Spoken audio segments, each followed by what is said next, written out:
Chapter का आगे करेंगे, क्लास 11th का माइक्रो।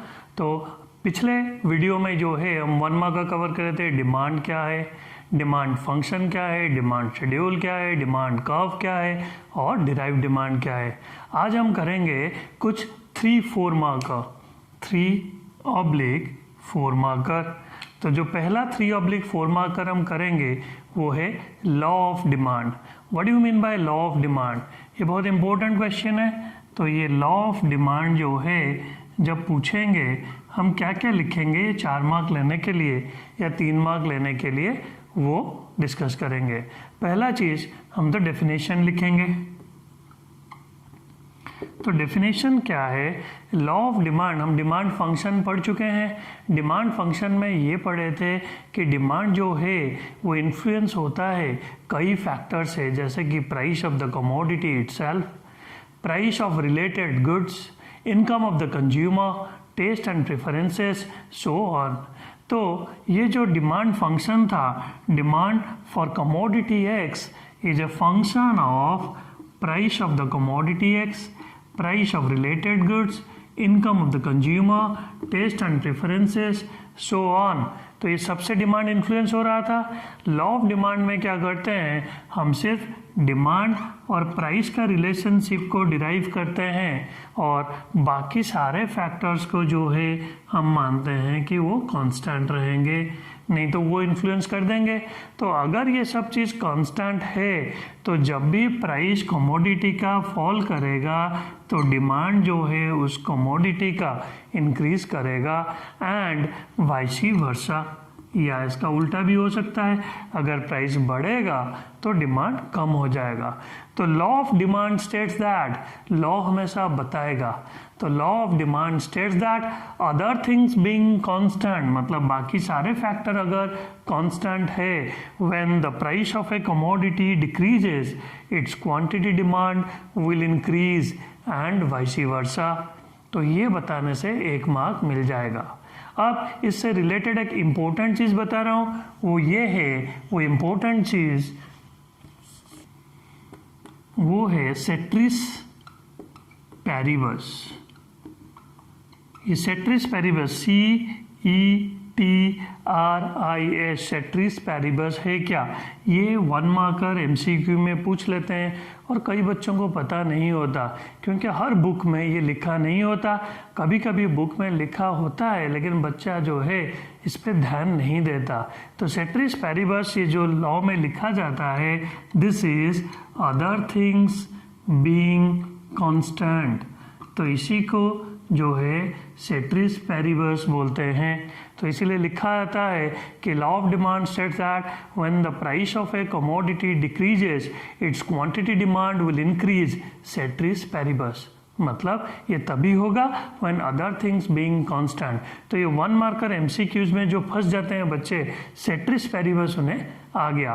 तो हमारा तो 3 या 4 मार्क का क्वेश्चन था, हम अभी डेफिनेशन ही कर रहे हैं। अब हम इसके आगे करते हैं दूसरा मार्क लेने के लिए। दूसरा मार्क क्या है, हम इसका नेचर बताएंगे। नेचर मतलब ये प्राइस और डिमांड का रिलेशनशिप जो है ये इनवर्स है, क्योंकि प्राइस कम होता है तो डिमांड ज़्यादा होता है एंड वाइस वर्सा। तो हम इसी डेफिनेशन को दोबारा लिख देंगे इन अदर वर्ड्स बोल के। In other words price and quantity demand are inversely proportionately related.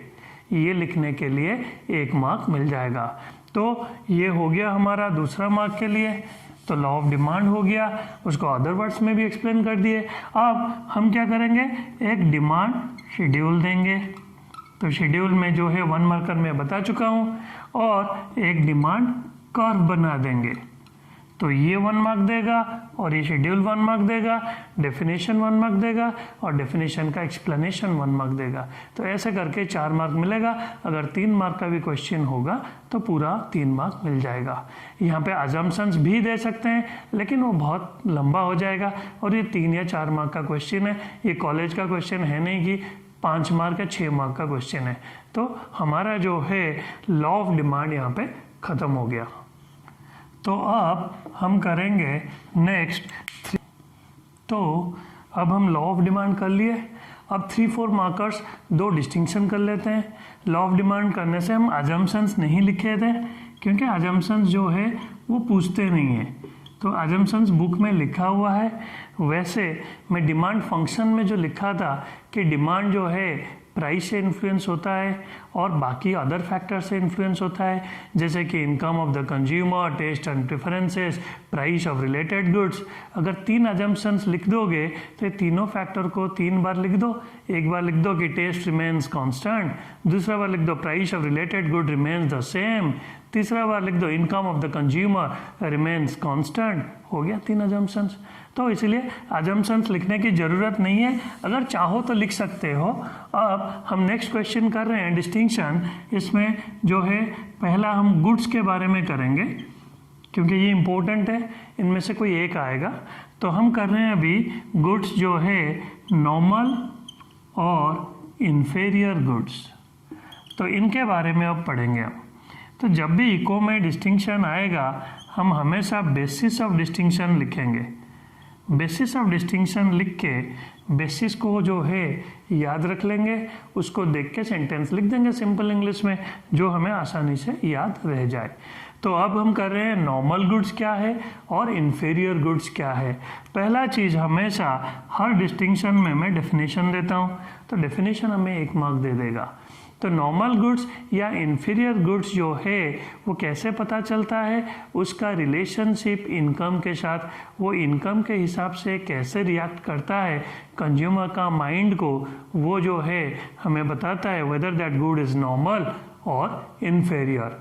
जैसे कि इनकम जब कंज्यूमर का बढ़ेगा then the demand for normal good will increase. तो अगर ऐसे बिहेव किया कंज्यूमर, जिस गुड का उसका इनकम बढ़ने से जिस गुड का डिमांड बढ़ जाता है, वो ज़्यादा खरीदता है, वो नॉर्मल गुड है। और यहाँ पर उल्टा, when the income of the consumer increases demand for such goods decreases, तो वो इन्फेरियर गुड हुआ। तो नॉर्मल गुड्स का डेफिनेशन में क्या है, refers to those goods whose demand increases with an increase in income and vice versa. और यहाँ पे क्या हुआ, refers to those goods whose demand decreases with an increase in income and vice versa. अब example ले लेंगे, क्योंकि eco में स्कोर करने के लिए एग्जाम्पल जरूरी है। एग्जाम्पल देते ही और कंसेप्ट जो है क्लियर हो जाएगा। एग्जाम्पल देते हैं कैसे, हम रिलेट करके एक बंदा दूसरे बंदे से जो है सुपीरियर कैसे होगा, जब हम कंपेयर करते हैं तभी तो उसी तरह एक गुड्स दूसरे गुड से इन्फेरियर कंपेयर करके किया जाता है। जैसे कि अगर मैं यहाँ पे लिखा व्हीट, तो ये नॉर्मल गुड है। यहाँ पे अगर लिखा मैं बाजरा या जवर, तो ये इन्फेरियर गुड्स है, क्योंकि ये जो है मजबूरी से लोग खाते हैं। अगर पैसा है तो व्हीट का जो है वो आटा का रोटी बना के खाएंगे, ना कि बाजरा या जावर का, ये तो घोड़े को दिया जाता है। या हम यहाँ पे नॉर्मल में शुगर ले लेते हैं और यहाँ पे हम ले लेते हैं गुड़। तो जब हम कंपेयर करें हमें पता चला इससे जो है गुड़ शुगर से इन्फेरियर है, तो ये इन्फीरियर गुड हुआ। जब इनकम बढ़ेगा तो मैं गुड़ छोड़ूंगा, क्योंकि गुड़ सस्ता मिलता है, इन्फीरियर है। और ये शुगर जो है मैं अफोर्ड कर पा रहा हूँ तो मैं शुगर खरीदूंगा, शुगर का डिमांड बढ़ जाएगा। या बाजरा छोड़ के मैं व्हीट पे आ जाऊंगा, व्हीट का डिमांड बढ़ जाएगा। तो अब एग्जाम्पल से हमें 1 मार्क मिल गया। अब हम चलते हैं तीसरा पॉइंट पे। तो तीसरा पॉइंट जो है हमेशा डायग्राम हम प्रिफर करेंगे। तो डायग्राम यहाँ पे जो है नॉर्मल गुड के केस में क्या है, देखो एरो जो है दोनों ऊपर को है, मतलब यहाँ पर जो है हम और एक पॉइंट जो बनाएंगे, नेचर लिखेंगे, there exist a direct relationship. Direct relationship मतलब ये इंक्रीज करा तो ये भी इंक्रीज करा। तो जब डायरेक्ट रिलेशनशिप होगा तो इसका डायग्राम हमेशा याद रखो अपवर्ड स्लोपिंग कर्व होगा। तो यहाँ पे जो है हम OY OX, यहाँ पे जो है जैसे ही इनकम जो है बढ़ा, यहाँ पे मैं ले लिया इनकम, यहाँ पे ले लिया क्वांटिटी डिमांड। इनकम जैसे ही बढ़ा डिमांड भी बढ़ा, तो ये नॉर्मल गुड का डायग्राम है। यहाँ पे क्या है, देखो इनकम बढ़ा तो ये डिक्रीज हो रहा है। तो यहाँ पे जो नेचर है इसका क्या है, देयर एग्जिस्ट इनवर्स रिलेशनशिप, उल्टा एक बढ़ेगा तो दूसरा घटेगा। तो जब भी इनवर्स रिलेशनशिप होता है याद रखो ये डाउनवर्ड स्लोपिंग होगा। तो यहाँ पे मैं लिया इनकम, ओ एक्स एक्सिस में मैंने लिया क्वांटिटी डिमांड। तो यहाँ पे क्या हुआ, ये जैसे ही देखो इनकम बढ़ा क्वांटिटी डिमांड डिक्रीज हुआ, तो ये नेगेटिवली स्लोप्ड या ये डाउनवर्ड स्लोपिंग होने से इनवर्स रिलेशनशिप होता है, अपवर्ड स्लोपिंग होने से डायरेक्ट रिलेशनशिप होता है। तो ये 4 पॉइंट हमें 4 मार्क दे देंगे। इसके साथ ये normal goods versus inferior goods जो है ख़त्म हो गया। अब हम नेक्स्ट क्वेश्चन पे चलेंगे। तो अब हम नेक्स्ट क्वेश्चन करेंगे change in quantity demand versus change in demand. ऐसा कोई भी स्कूल और इंडिया का जो है कोई भी स्टेट हो, ऐसा हो ही नहीं सकता कि ये क्वेश्चन किसी भी स्कूल में एग्ज़ाम में ना आएगा। मतलब ना आया है आज तक, ना ऐसा भी नहीं हो सकता कि कोई भी बच्चा पेपर देगा उसे ये क्वेश्चन नहीं मिलेगा। ये तो उनका मजबूरी है, ये क्वेश्चन तो वो देंगे ही देंगे। तो इसको हम अच्छे से समझ लेते हैं। ये चेंज इन क्वांटिटी डिमांड और चेंज इन डिमांड का डिस्टिंक्शन। तो पहला चीज़ एज यूजुअल हम हमेशा क्या करेंगे, डेफिनेशन। हम ऐसे क्यों करते हैं, क्योंकि हम खुद का मदद खुद करते हैं ताकि कोई भी डिस्टिंक्शन आए हमें पता चले। डेफिनेशन, एग्जाम्पल, नेचर, डायग्राम, ये जो है 4 चांटा हर क्वेश्चन में लगा कर आएंगे, तभी पूरा 4 मार्क मिलेगा। तो देखो डेफिनेशन बताता हूँ, डेफिनेशन में भी अपने आप को हेल्प करेंगे कैसे आसानी से याद रख सकते हैं। यहाँ पर चेंज इन क्वांटिटी डिमांड में क्या होता है, ये जब डिमांड चेंज होता है ड्यू टू प्राइस, तो प्राइस को याद रखना है बस। अदर फैक्टर बीइंग कांस्टेंट, तो यहाँ पे मैं लिखा अदर फैक्टर जो है वो कांस्टेंट है। फिर से याद दिलाता हूँ, डिमांड फंक्शन जहाँ पे dx demand for the commodity x is equal to function of the price of commodity x, income of the consumer, taste and preferences और प्राइस ऑफ रिलेटेड गुड्स। तो ये जो डिमांड है x का, ये price के कारण अगर चेंज हुआ, अगर ये सारे अदर फैक्टर कांस्टेंट है तो हम उसे बोलेंगे चेंज इन क्वांटिटी डिमांड।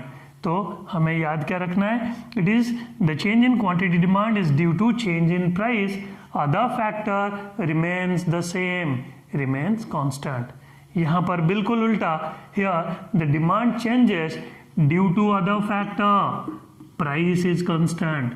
जब प्राइस कांस्टेंट हो, दूसरे फैक्टर के कारण डिमांड कम या ज़्यादा होगा, उसे हम बोलेंगे चेंज इन डिमांड। इतना लिखते ही तुम्हें 1 मार्क मिल जाएगा और डेफिनेशन कंप्लीट हो गया। दूसरा नेम, इसका जो है नाम अलग अलग है, इसका 2 यूनिट है। पहले हम यूनिट कर लेते हैं, फिर मैं बता दूंगा कि क्या है, क्या कैसे देंगे नाम बदल के। इसमें 2 चीज़ होता है जिसके लिए पहले मैं डायग्राम करके समझाऊंगा, फिर उसको देख के हम ये कर देंगे।